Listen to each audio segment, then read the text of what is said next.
കേരളത്തിലെ എറണാകുളം ജില്ലയിൽ കോലഞ്ചേരിയിൽ സ്ഥിതി ചെയ്യുന്ന മലങ്കര ഓർത്തഡോക്സ് സിറിയൻ പള്ളിയാണ് Saint Peter's and Saint Paul's Orthodox Syrian പള്ളി അഥവാ കോലഞ്ചേരി പള്ളി. കൊല്ലവർഷം 7-ാം നൂറ്റാണ്ടിലാണ് ഈ ദേവാലയം സ്ഥാപിതമായത്. 1933 വിസ്തൃതി വർദ്ധിപ്പിക്കുകയും ജീർണോദ്ധാരണം നടത്തുകയും ചെയ്തു. എല്ലാ വർഷവും ജൂലൈ 11-12 തീയതികളിലാണ് ഈ പള്ളിയുടെ നാമത്തിന് കാരണമായ വിശുദ്ധ പത്രോസ് പൗലോസ് ശ്ലീഹന്മാരുടെ തിരുനാളായി ആഘോഷിക്കുന്നത്. പെരുന്നാൾ ദിവസങ്ങളിൽ പകർത്തിയ കുറച്ച് വിഷ്വൽസാണ് ഈ വീഡിയോയിൽ നിങ്ങൾക്ക് കാണുവാൻ കഴിയുന്നത്. മഴ കാരണം ഒരു കടയിൽ കയറി നിന്നപ്പോൾ പകർത്തിയതാണ് ഈ ഹൽവ കടയിലെ ദൃശ്യങ്ങൾ. എല്ലാ വർഷങ്ങളിലെയും പോലെ തന്നെ വറപൊരിയും മലബാർ മിഠായികളും ബജിയും വളമാല കളിപ്പാട്ടങ്ങൾ തുടങ്ങി എല്ലാത്തരം സാധനങ്ങളുടെയും വ്യത്യസ്തമായ ശേഖരങ്ങളോട് കൂടിയുള്ള കടകൾ പള്ളിയുടെ മുന്നിൽ ഇരുവശങ്ങളിലുമായി തിങ്ങി നിറഞ്ഞിട്ടുണ്ട്. മുൻകാലങ്ങളിലേതിൽ നിന്നും വ്യത്യസ്തമായി ഈ വർഷം എനിക്ക് പരിചയമുള്ളതും അല്ലാത്തതുമായ ഒരുപാട് ആളുകളുടെ വിഷ്വൽസ് ഞാൻ ഇതിൽ ആഡ് ചെയ്തിട്ടുണ്ട്. എല്ലാ കൊല്ലത്തെയും പോലെ ബജിയിൽ നിന്ന് തന്നെ ഞങ്ങൾ ഈ വർഷത്തെ പെരുന്നാൾ ആരംഭിക്കുകയാണ്.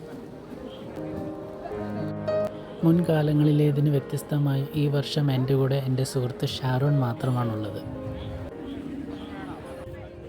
എഗ് ബജിക്ക് ശേഷം ഞങ്ങൾ കുറച്ച് ചൂടുള്ള കോളിഫ്ലവർ കഴിക്കാൻ തീരുമാനിച്ചു. മഴയത്ത് ചൂട് കോളിഫ്ലവറാണ് ഞങ്ങൾ പ്രതീക്ഷിച്ചതെങ്കിലും ഞങ്ങൾക്ക് കിട്ടിയത് വിപരീതമായിരുന്നു. ചെറിയ ചാറ്റൽ മഴയൊക്കെ അവഗണിച്ചുകൊണ്ട് ഒരുപാട് ആളുകളുടെ ഇടയിലൂടെ ഞങ്ങൾ പള്ളി ലക്ഷ്യമാക്കി നടക്കുകയാണ്. തിരികൾ കൂട്ടമായിട്ട് കത്തിച്ച് വെച്ചിരിക്കുന്നത് കാണാൻ ഒരു പ്രത്യേക ഭംഗിയാണല്ലേ. ഒട്ടും താമസിക്കാതെ തന്നെ ഞാനും പള്ളിക്കകത്തേക്ക് കയറി. സൂര്യ മ്യൂസിക് ചാനലിന് വേണ്ടി ഒരിക്കൽ ഇവരുടെ കൊയറിൻ്റെ കൂടെ പാടാൻ എനിക്കൊരു അവസരം കിട്ടിയത് ഈ നിമിഷം ഞാൻ ഓർത്തെടുക്കുകയാണ്. ഞാൻ മുൻപ് വർക്ക് ചെയ്തിരുന്ന ഒരു ഫാർമസ്യൂട്ടിക്കൽ കമ്പനിയുടെ പേരിൽ ഒരു മെഡിക്കൽ ക്യാമ്പ് ഇവിടെ സംഘടിപ്പിച്ചത് ഞാൻ ഈ നിമിഷം ഓർക്കുന്നുണ്ട്. എനിക്ക് ഒരുപാട് സുഹൃത്തുക്കളും പരിചയക്കാരും ഉള്ള ഒരു പള്ളിയാണ് ഈ കോലഞ്ചേരി പള്ളി. സഭാ തർക്കത്തിൽപ്പെട്ട് ഈ പള്ളി പൂട്ടിയിട്ടിരുന്ന നാളുകളിൽ വൈകുന്നേരങ്ങളിൽ ഞങ്ങൾ സുഹൃത്തുക്കൾ വിശേഷങ്ങൾ പറഞ്ഞിരിക്കാൻ ഈ പള്ളിയുടെ മുന്നിൽ ഒത്തുകൂടുമായിരുന്നു. സെൻറ്റ് പീറ്റേഴ്സ് ഹയർ സെക്കൻഡറി സ്കൂളിൽ പഠിച്ചിരുന്ന കാലത്തും സ്വസ്ഥമായിരുന്നു പഠിക്കുവാൻ ഞങ്ങൾ ഈ പള്ളിയുടെ അങ്കണമായിരുന്നു ഉപയോഗിച്ചിരുന്നത്. ഒരുപാട് വർഷം ഇവിടെ ജീവിച്ചിരുന്നത് കൊണ്ട് ഞാനും ഒരു കോലഞ്ചേരിക്കാരൻ തന്നെയാണ്. നല്ല കോഴിക്കോടൻ ഹൽവയും ഐസ്ക്രീമും മൺചട്ടി വിൽക്കുന്നവരെയും കണ്ടുകൊണ്ട് നിൽക്കുമ്പോഴേക്കും ഞങ്ങളുടെ കൂട്ടത്തിൽ ഷാരോണിൻ്റെ കൂടെ വർക്ക് ചെയ്യുന്നവരും ജോയിൻ ചെയ്തു. ഇനിയുള്ള കാഴ്ചകളിൽ ഇവരും കൂടെയുണ്ടാകും. ഈ വർഷത്തെ പെരുന്നാളിൻ്റെ മുഖ്യ ആകർഷണം ഇതാണ്, ഗോസ്റ്റ് ഹൗസിലേക്ക് കയറാനുള്ള ടിക്കറ്റ് എടുക്കുന്ന സമയം നോക്കി ഞാൻ കുറച്ച് വിഷ്വൽസ് പകർത്തി.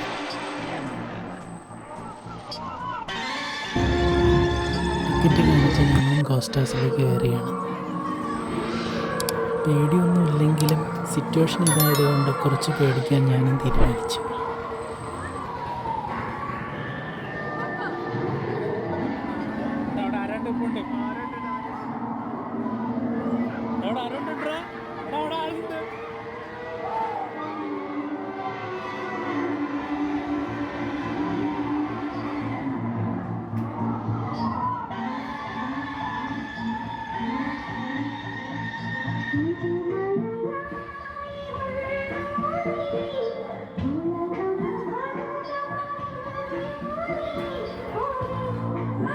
ക്യാമറ പിടിച്ച് നിൽക്കുന്ന എന്നെ കണ്ട ഉടനെ ഈ പ്രേതം എൻ്റെ അടുത്ത് വരുമെന്ന് പ്രതീക്ഷിച്ചാണ് ഞാനിരുന്നത്.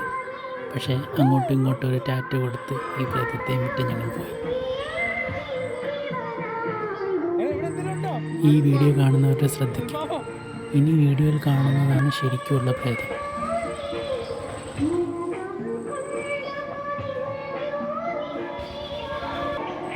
വഴിമധ്യേ അൽഫാം ചൂടാൻ വെച്ചിരുന്ന കനലുകളിൽ ചവിട്ടാതെ ഞങ്ങൾ നടന്നു നീങ്ങി.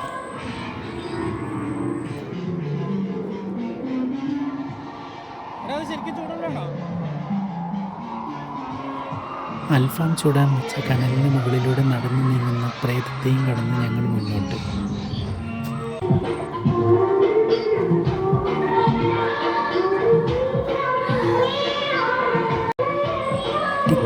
കണ്ട പ്രേതത്തെക്കാളും വലിയ പ്രേതം ഞങ്ങളുടെ കൂടെയുള്ള വിവരം ഞാൻ മറന്നുപോയി. ഇനി ആകാശത്തിരുന്ന് പേടിക്കാനാണ് എൻ്റെ കൂട്ടുകാരെ തീരുമാനമെടുത്തിട്ടുള്ളത്. അവർ അങ്ങനെ തീരുമാനമെടുത്താൽ ഞാനും കൂടെ കൂടുന്നുണ്ടോ? സ്പേസ് ഗണ്ണിനേക്കാളും പേടി അതിൻ്റെ സേഫ്റ്റിയെക്കുറിച്ചാണ് എനിക്ക്. അതുകൊണ്ടാണ് ഞാൻ പലപ്പോഴും ഇതിൽ കയറാൻ മടിക്കാറുള്ളത്.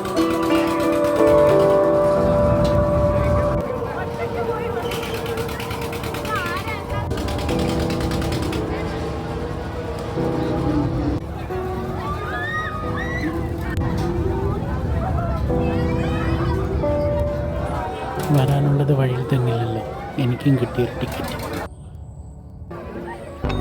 കുട്ടികൾക്ക് കയറി കൈകൊണ്ട് തുഴയാവുന്ന ബോട്ട് ഇവിടെയുണ്ട്. ആ ദൃശ്യങ്ങളും കൂടി ഞാൻ പകർത്തി.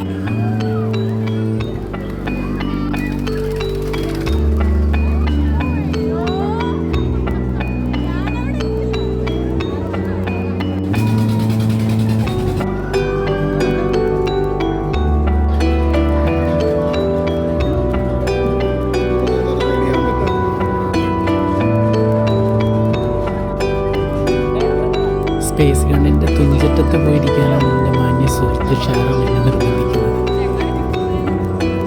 ഓപ്പോസിറ്റ് ഇരിക്കുന്ന ആദ്യത്തെ 4 പേരും ഞങ്ങളുടെ സുഹൃത്തുക്കളാണ്.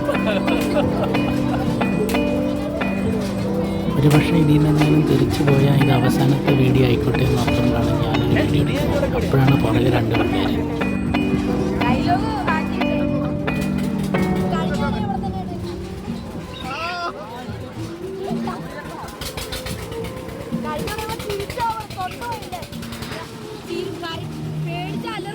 റൈഡിൽ കയറിയതിൻ്റെ അനുഭവങ്ങൾ പകർത്താനായിരുന്നു ഞാൻ വിചാരിച്ചിരുന്നത്.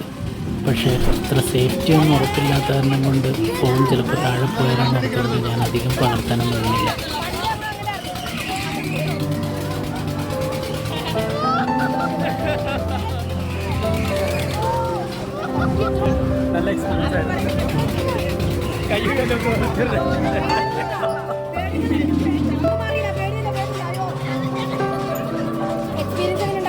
ഇതുപോലത്തെ റൈഡുകൾ എപ്പോഴും നല്ല എക്സ്പീരിയൻസ് തന്നെയാണ് എനിക്ക് തന്നിട്ടുള്ളത്. അത് ഇവരുടെ പ്രകടനങ്ങളിൽ നിന്ന് നമുക്ക് മനസ്സിലാക്കാം. കുറച്ച് ലെങ്തി ആയിട്ടാണ് ഞാൻ വീഡിയോകളൊക്കെ പകർത്തിയിരിക്കുന്നത്. അതിൻ്റെ കാരണം വേറൊന്നല്ല, ഇവിടെ എൻ്റെ സുഹൃത്തുക്കളായിട്ടുള്ളവർ അല്ലെങ്കിൽ മറ്റുള്ളവർ വിദേശത്തും അല്ലെങ്കിൽ ഈ പെരുന്നാളിന് വരാൻ പറ്റാത്തവരൊക്കെ ഒരുപാട് പേരുണ്ട്. അവർക്ക് ഈ പെരുന്നാൾ അനുഭവവേദ്യമാകട്ടെ എന്ന് കരുതിയിട്ടാണ് ഞാൻ ഇത്രയും ലെങ്തി ആയിട്ടുള്ള വീഡിയോ പകർത്തുന്നത്.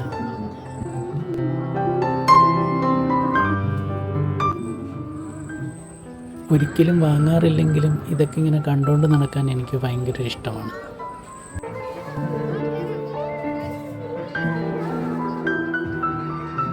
കുട്ടിക്കാലം മുതലേ നമ്മുടെ ഏരിയ ഇതാണ്.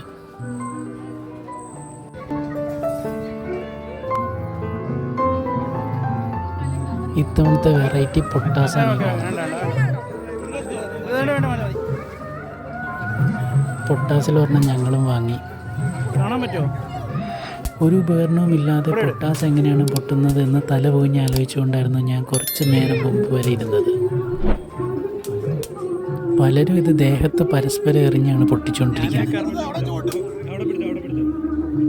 ഓരോരോ കീഴ്വഴക്കങ്ങൾ. ഞാനും 2 എടുത്ത് പൊട്ടിച്ചു. എൻ്റെ കൂട്ടുകാരിത് ശരിക്കും എൻജോയ് ചെയ്യുന്നുണ്ട്.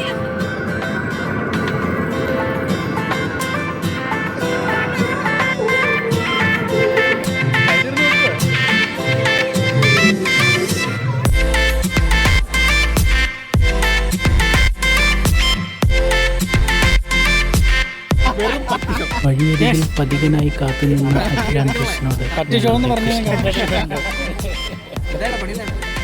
ഒന്ന് പിന്നൊരു ചായ ആവാം, കൂടെ ബജി.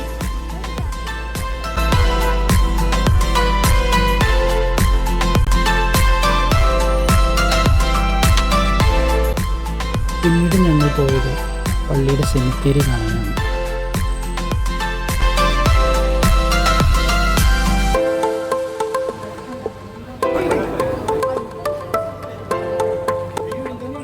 കൂടെ വന്ന ഞങ്ങളുടെ കൂട്ടുകാരൻ്റെ കുടുംബ കല്ലറയും ഈ പള്ളിയിലെ സെമിത്തേരിയിലുണ്ട്.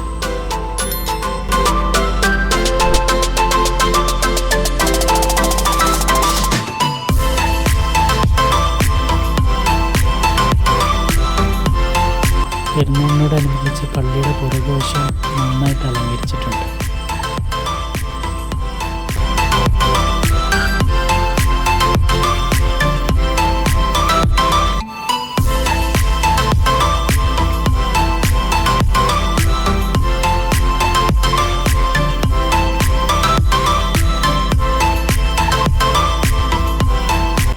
ഇനി നേരെ സെമിത്തേരിയിലേക്ക്, അതായത് സെമിത്തേരിയുടെ കാഴ്ചകളാണ്.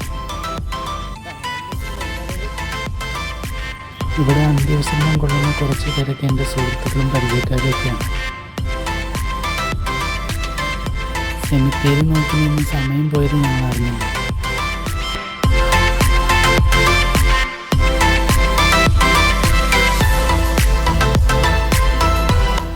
സെമിത്തേരി കാഴ്ചകളൊക്കെ കണ്ട് ഞങ്ങൾ വീണ്ടും തിരികെ പള്ളിയുടെ മുറ്റത്തെത്തി.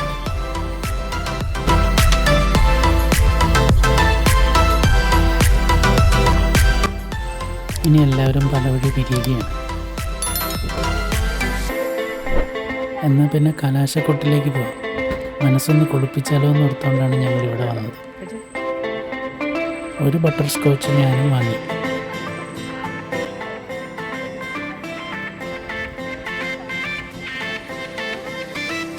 വീഡിയോ കണ്ട എല്ലാവർക്കും പെരുന്നാൾ മംഗളങ്ങൾ. ഇനി അടുത്ത പെരുന്നാളിന് കാണാം.